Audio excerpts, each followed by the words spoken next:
Brian Winter here at Winter Livestock in Dodge City. Had just under 1,000 head of cattle for Wednesday, May the 13th. It was a very good market. Cow and bull market, much stronger again. Top bull weighed 2 tons coming out of Kinsley and brought 101.50, and several of those cows over 70 cents again. So sure like to see that. Saw the feeder action pretty good, even though it was a shorter run due to the weather. We ended up with about an inch of rain here in Dodge City. Talked to some guys. You get towards Pratt and it's looking more like 2 inches. But here in Dodge, about an inch. Get a little bit to the west of us, and it diminishes as you go. Quarter inch to 40 hundredths more over towards Garden City. Definitely still extremely dry in southeast Colorado. That Lahana area is really going to need some moisture. You guys heard from John. They had a nice pair sale on Tuesday with those young pairs up to, I believe, 1,800, which is still kind of shocking considering how dry it is out there. But you get Dodge City East and in good condition. The folks up at Jetmore picked up an inch as well, to maybe a little bit more than that. But here at the sale, as I said, the slaughter market really pretty good on probably 150 weigh-ups. And feeder deal was definitely better. Good interest from all segments, the corporates and private guys. And sure saw, for the limited run, definitely good interest. Top little 7-weight steers come out of Cimarron at $133. Had some steers out of Buffalo, Oklahoma.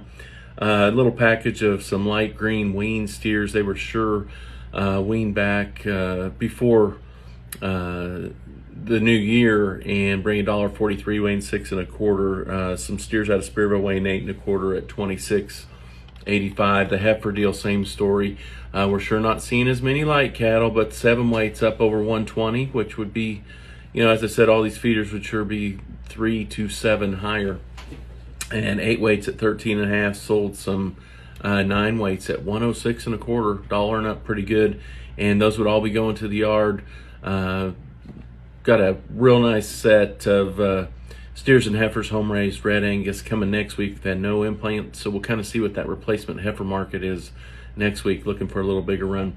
Have been having a lot of calls. I think it's very exciting through this difficult time that people are getting involved.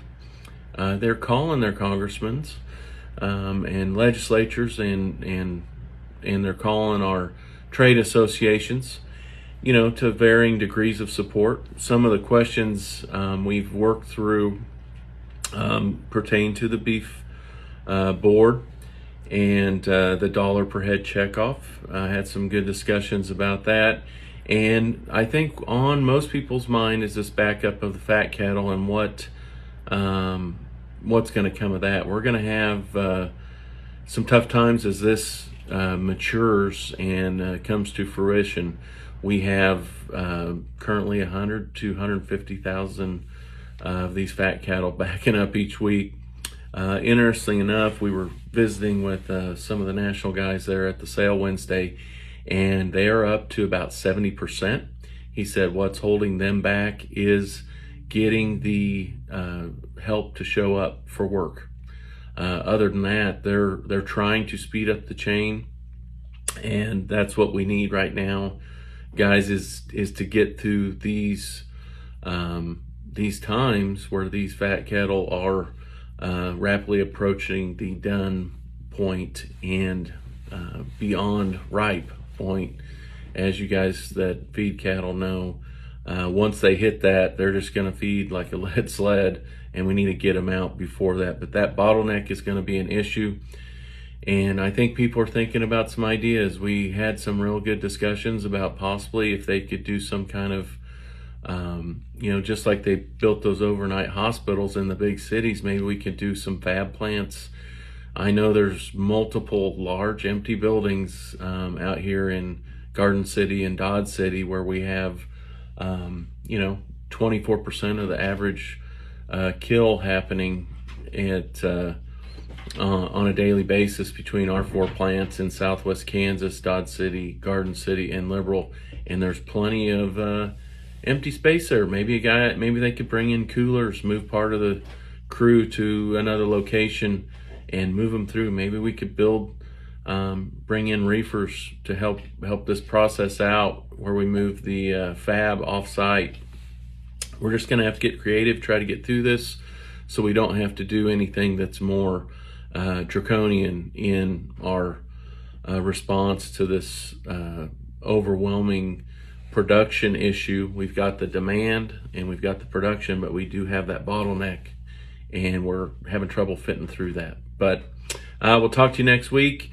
If we can help you with cattle marketing needs, give us a call here at Winter Livestock, 620-225-4159.